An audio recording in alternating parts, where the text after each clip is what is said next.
O desafio de ser igreja em um mundo que despreza a verdade. Eu convido a amada igreja a abrir sua Bíblia comigo nessa noite para a primeira carta de Paulo a Timóteo, e nesta carta nós leremos o capítulo 3, versículo 14 ao 16. Escrevo-te estas coisas, esperando e ver-te em breve, para que, se eu tardar, fiques ciente de como se deve proceder na casa de Deus, que é a igreja do Deus vivo, coluna e baluarte da verdade. Evidentemente, grande é o mistério da piedade. Aquele que foi manifestado na carne, foi justificado em espírito, contemplado por anjos, pregado entre os gentios, crido no mundo, recebido na glória. Amados, o tema desta conferência nos apresentam duas questões: o desafio de ser igreja e o desprezo do mundo pela verdade. De fato, há algumas décadas tem se deparado diante de muitos desafios a igreja. Entre esses desafios, nós podemos citar alguns, pelo menos a título de exemplo: a banalização do casamento e da família, formas de união conjugal que fogem aos padrões bíblicos, o mundanismo flertando com o sagrado, o debate sobre a relevância da igreja quanto às ideologias feministas, a homossexualidade e a ideologia de gênero. Essas ideologias colocam em dúvida a verdade absoluta.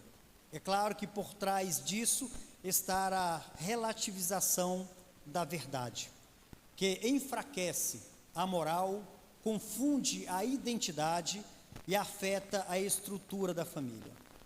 São alguns desafios que a igreja ela tem enfrentado já há algumas décadas, e me parece que não mais vai retroceder essas ideias e esses desafios. A igreja precisa se preparar para enfrentá-la com ousadia, com intrepidez, com coragem e, acima de tudo, com condição de forma racional e argumentativa, dar a razão daqueles que pedem explicações da nossa fé. A relativização da verdade nega a existência de verdades absolutas ou universais. Ela defende que o conhecimento, a moral, a realidade e até mesmo o contexto no qual você está inserido, dependendo de fatores culturais, históricos, sociais, até mesmo da perspectiva individual de quem observa o mundo, a verdade ela pode então se apresentar.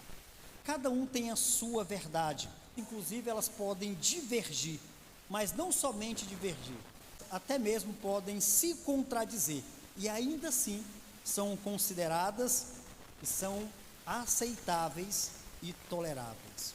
Portanto, nós estamos vivendo sim um período tenebroso quanto à verdade absoluta, quanto à verdade que define aquilo que somos em Cristo Jesus. Quando a verdade ela deixa de ser absoluta, tudo se torna negociável. A moral ela pode se adaptar, a identidade se confunde, a família perde o seu alicerce.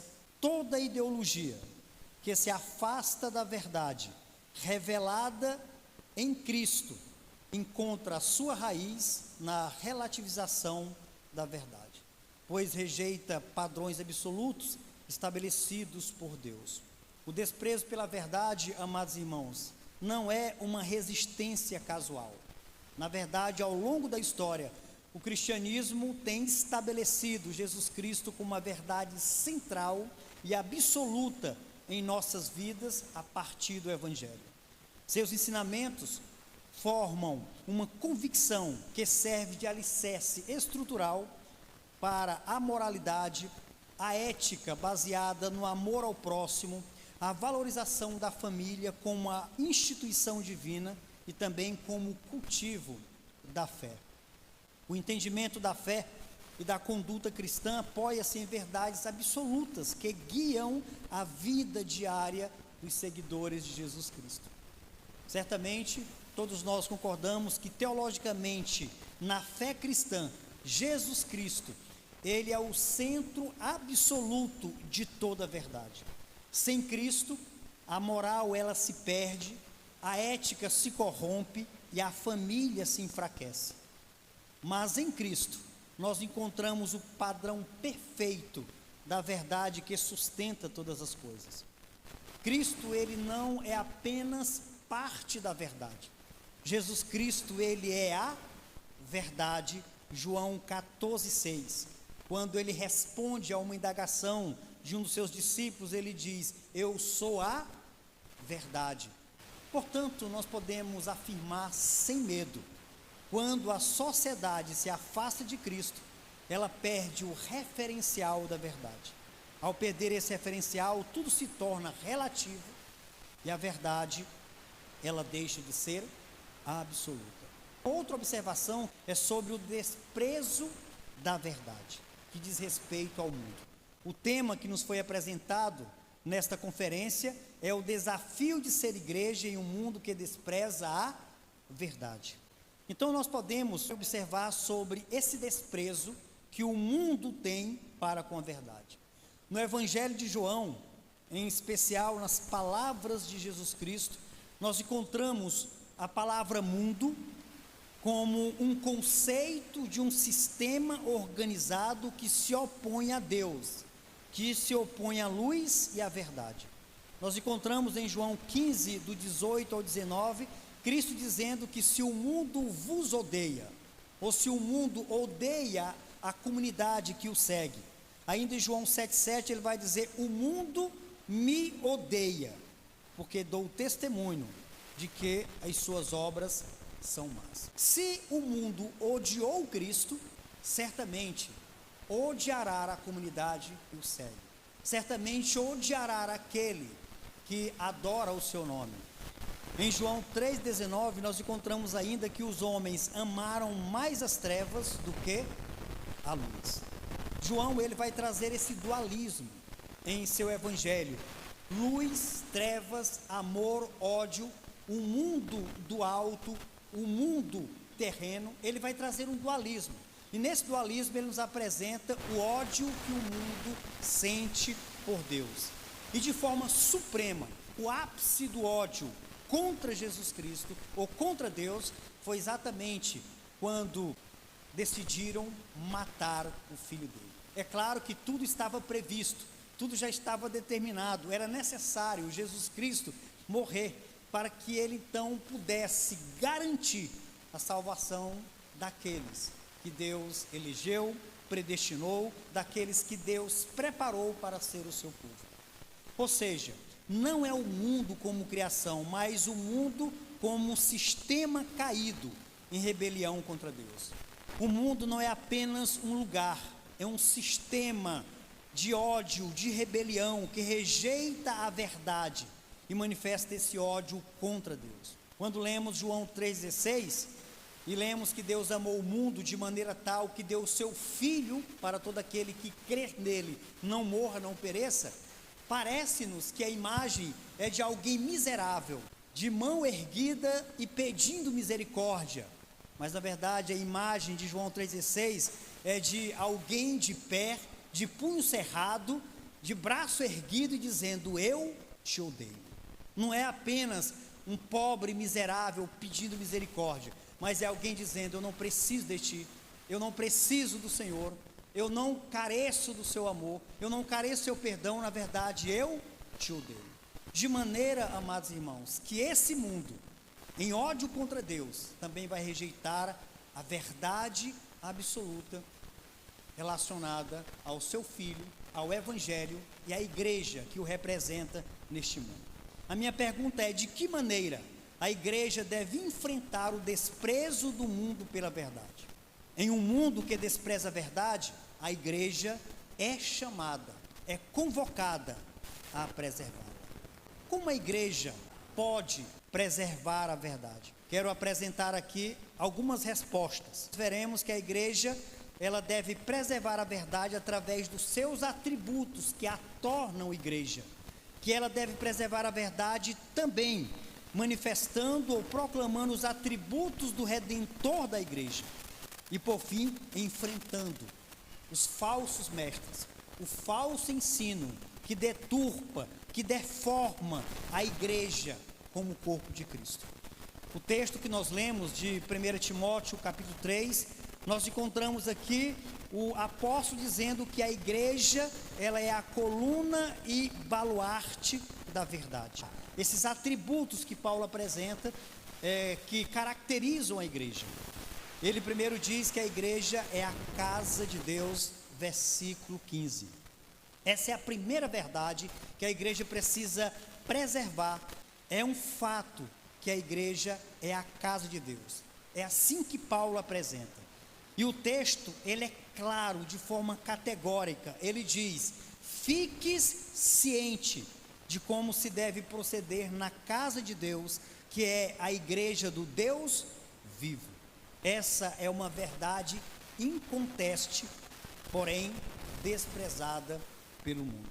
A palavra no original para casa que Paulo utiliza se refere de fato a uma casa. A ideia que é de um edifício, de uma construção física, mas pelo menos nós temos nessa palavra dois sentidos. O primeiro é de um edifício, de uma casa, se refere a uma estrutura física. Essa é a primeira ideia, de uma casa, de um edifício. Ela tem um outro sentido, que é o sentido de família. Nesse sentido, se refere à família que ocupa o edifício, que ocupa a casa. Nesse caso, as pessoas que moram nessa estrutura física, nessa casa construída. Mas ambos os sentidos, amados irmãos, são aplicados à igreja de Deus. É claro que a casa de Deus não diz respeito ao prédio físico, esse templo construído aqui em Dias d'Ávila. A casa de Deus se refere ao povo, aos salvos. Não é uma referência a uma construção física com pedras, tijolos, ferro, cimento, concreto. Não, a casa são as pessoas. E esta casa, que são as pessoas, também é chamado de igreja, onde Deus habita. Então os dois sentidos são aplicados à igreja. Nós somos um corpo físico, mas ao mesmo tempo nós somos uma casa, nós somos um edifício, onde Deus habita, onde o Espírito Santo habita. Portanto, Paulo, ele diz que a igreja é essa casa, é esse edifício que Deus mora. Em Efésios capítulo 2, versículo 19 ao 22, o mesmo autor que escreve a Timóteo, ao falar sobre o mesmo assunto, ele declara: assim já não sois estrangeiros e peregrinos, mas concidadãos dos santos, e sois da família de Deus. O verso 20 de Efésios 2, ele diz: edificados sobre o fundamento dos apóstolos e profetas, sendo ele mesmo, Cristo Jesus, a pedra angular, no qual todo edifício bem ajustado cresce para santuário dedicado ao Senhor, no qual também vós, juntamente, estáis sendo edificados para a habitação de Deus no Espírito. Então nós temos Paulo em Efésios, o mesmo autor que escreve a Timóteo e diz que a igreja é a casa do Deus vivo. Sobre o mesmo tempo ele chama a igreja de família de Deus, ele chama a igreja de edifício, ele chama a igreja de santuário e ele chama a igreja de habitação de Deus no Espírito. A igreja são as pessoas, a igreja é a casa, o edifício onde Deus mora, e ao mesmo tempo é a família de Deus. Quando nós lemos Efésios 3,17, Paulo diz: assim habite Cristo no vosso coração. A palavra em destaque é habitar. Paulo, ele declara que Cristo habita dentro de nós. Essa verdade, irmão, é o fato que Paulo apresenta de que a igreja é a habitação de Deus. E Cristo, como esse que habita em nossos corações, em nosso corpo, é uma verdade que precisa ser preservada. Não importa se o mundo odeia, não importa se o mundo contesta, não importa se o mundo tenta desconstruir essa verdade, nós precisamos nos agigantar e de forma intrépida e corajosa, erguer as nossas vozes e dizer que sim, a igreja é o corpo de Cristo, e como corpo de Cristo, é a morada dele. Então, cada um de vocês que aqui estão nesta noite, é uma verdade que nós precisamos lembrar todos os dias, mesmo que o mundo a despreze. A igreja, ela para muitos e boa parte da humanidade, ela já perdeu o sentido. Para muitos a igreja já não faz mais sentido, a igreja já não tem mais nenhuma razão de existir. Coluna e baluarte da verdade.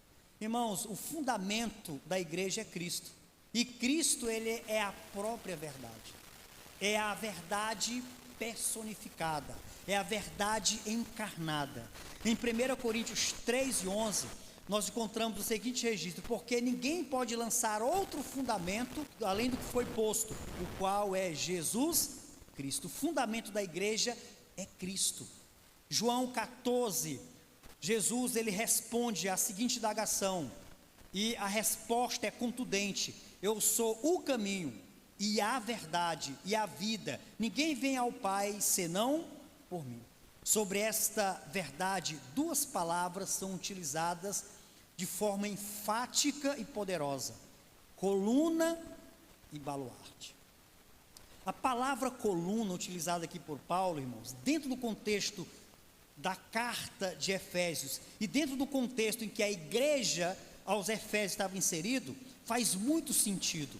Na cidade de Éfeso, havia um templo extraordinário da deusa Diana. Para os romanos, é claro, mas para os gregos, a deusa Ártemis. Considerado este templo da deusa Diana, uma das 7 maravilhas do mundo.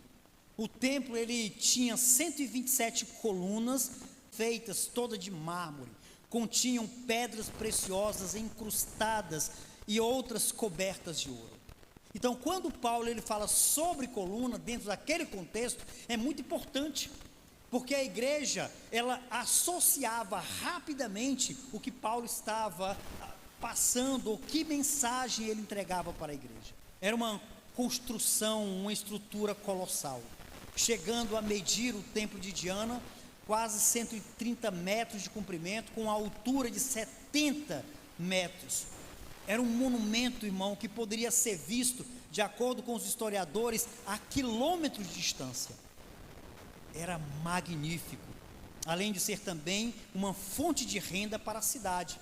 Quando nós lemos Atos capítulo 19, do versículo 23 ao 28, nós encontramos ali uma grande confusão, em que os artífices e oríveis, que produziam ali estátuas da deusa Diana, vendiam e ganhavam muito dinheiro com isso. Quando Paulo chega à cidade e começa a pregar o evangelho, começa-se um tumulto, porque a idolatria e também a venda estava comprometida agora com a mensagem do evangelho.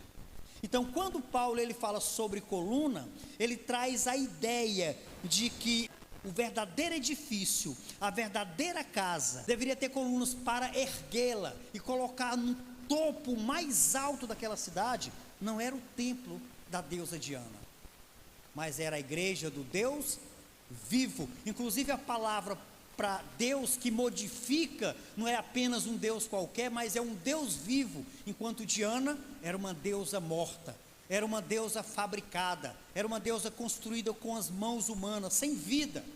Então ele traz aqui essas palavras, um contraponto, para mostrar o quanto a igreja de Deus deveria ser um monumento colossal, deveria ser uma luz poderosa, deveria ser a verdade profunda e radiante naquela cidade profana, idólatra e imoral. A ideia de coluna é que a igreja deve levantar a verdade de tal forma que todos possam ver. Essa igreja, ela precisa ser posta, colocada no alto, para que todos possam contemplar. O templo da deusa Diana deveria ser ofuscado com a glória da igreja ali em Éfeso. A verdade, irmão, deve ser erguida de forma poderosa e alta, para que possa ser vista e contemplada por todos, tanto pelos de perto, como também os distantes. O templo de Diana era visto a quilômetros de distância, era algo magnífico. Paulo está dizendo que a igreja do Deus vivo deve também ser magnífica e ser vista por todos e ser impactados com a grandeza dessa igreja. A verdade não deve ficar escondida, irmãos, ou ofuscada. Ela deve ser posta em alto relevo.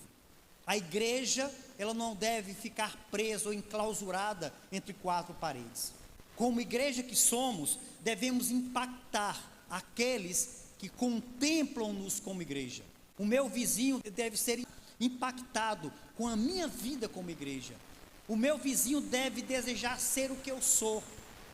Os meus colegas de trabalho devem ficar impressionados com a minha ética, por conta da minha fé, da minha moralidade, da minha honestidade. Devemos ser igreja aonde estivermos. Aqui, irmãos, é apenas um momento durante a semana. Às vezes nos encontramos 2 vezes por semana, na quarta ou na quinta, um momento de oração. Nos encontramos no final de semana, o culto mais frequentado, onde durante 1h30, 2 horas, compartilhamos e vamos para casa. Como igreja, devemos continuar proclamando essa verdade, desse Deus vivo aonde estivermos. Mas uma outra palavra que Paulo destaca aqui é a palavra baluarte. A palavra baluarte significa aquilo que sustenta um edifício. Enquanto a coluna é aquilo que ergue o edifício, mantém o edifício no alto, o baluarte é aquilo que sustenta um edifício. É o alicerce da construção, é o fundamento do edifício. Nesta figura utilizada por Paulo, a igreja como coluna sustenta o teto e como fundamento sustenta toda a estrutura da casa. Dito de forma diferente, a igreja como coluna e baluarte sustenta a gloriosa verdade do evangelho no mundo. Às vezes, quando falamos de evangelho, imaginamos que o evangelho é uma mensagem a respeito de alguém, que o evangelho é falar sobre Cristo, que o evangelho é uma pregação. Não, o evangelho não é uma pregação. O evangelho não é apenas uma mensagem a respeito de. O evangelho é uma pessoa. O evangelho é Cristo Jesus. Ele é o evangelho. Portanto, quando falamos sobre o evangelho, nós estamos falando sobre uma pessoa, Cristo, aquele que nasceu como uma criança, aquele que cresceu, aquele que morreu por nossos pecados, que foi sepultado, mas ressurgiu de forma gloriosa, vencendo o mais poderoso dos inimigos, a morte. E com essa vitória garantindo que todos aqueles que creem nele também serão ressuscitados. O evangelho é uma pessoa. Como igreja, precisamos sustentar essa gloriosa verdade do evangelho. E minha pergunta é: como a igreja, ela sustenta essa gloriosa verdade? Ela sustenta essa gloriosa verdade obedecendo a sua palavra. João capítulo 14, versículo 21, 23 e 24, ele vai dizer: todo aquele que me ama, guarda a minha palavra. Aquele que diz que me ama, mas não guarda a minha palavra, esse é mentiroso. Mas quem me ama, guarda a minha palavra. E eu e meu Pai faremos morada nele. Essa é uma evidência para sabermos se estamos em Cristo. Como é que eu sei que eu estou em Cristo? Como é que eu sei que Cristo está em mim? Como é que eu sei que Cristo mora em meu coração? A evidência é guardar a sua palavra. Guardar aqui é a obediência, é a prática. Portanto, a igreja, ela preserva a gloriosa verdade do evangelho obedecendo a palavra de Deus. Aquele que me ama, obedece, guarda a minha palavra. A igreja, ela sustenta a gloriosa verdade também usando a palavra corretamente. Paulo diz para Timóteo na segunda carta do capítulo 2, versículo 15, que ele deve todos os dias se esmerar para se apresentar de forma aprovado. Não como alguém que se envergonha do evangelho, não como alguém que não sabe manejar a palavra poderosa. Timóteo deveria se esmerar para se apresentar diariamente aprovado. Essa mesma verdade que Paulo fala para Timóteo, a igreja em Éfeso também deveria praticar, deveria se apresentar como igreja aprovada. A igreja preserva e sustenta a verdade do evangelho defendendo a palavra. Filipenses 1,16 nós encontramos que nós devemos defender a palavra, o evangelho que nos foi entregue de uma vez por todas. E Pedro, também em sua carta, ele diz que devemos estar preparados para dar razão, para dar explicação. A palavra razão é para lógica. Devemos, de forma racional, lógica, com argumentos lógicos, dar explicação da minha fé. Por que que eu creio assim? Por que que eu acredito que a família, ela tem uma estrutura, o pai, a mãe e os filhos? Por que que o casamento é um homem e uma mulher? Por que que nós somos contra o aborto? Por que que nós defendemos a vida desde a concepção? Precisamos dar resposta de forma lógica, racional, com argumentos que sejam dignos de ser ouvidos. Nós não somos Chicó. Quem já assistiu aqui o Auto da Compadecida? Nós não somos Chicó. Como foi isso, Chicó? Como é que aconteceu? Eu não sei. Só sei dizer que foi assim.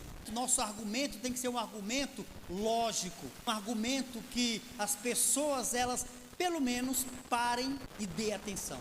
Por que que não pode isso, pastor? Porque não pode. É os mistérios de Deus. Os mistérios de Deus ninguém sabe. Que doideira é essa? Que maluquice é essa? Não, os mistérios de Deus foram revelados. Inclusive nós temos uma carta, Efésios, que é também conhecido como a carta dos mistérios. Mas não são mistérios que ninguém sabe.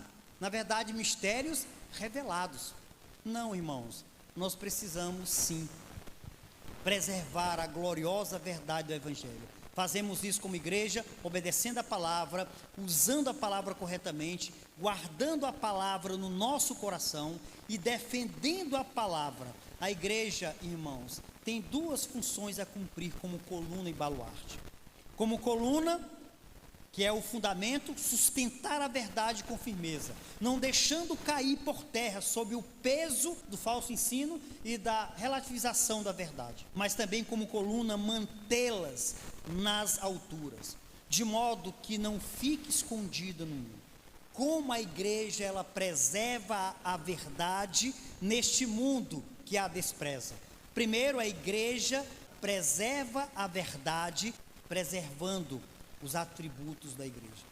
A igreja é a coluna e baluarte, a igreja é a casa do Deus vivo.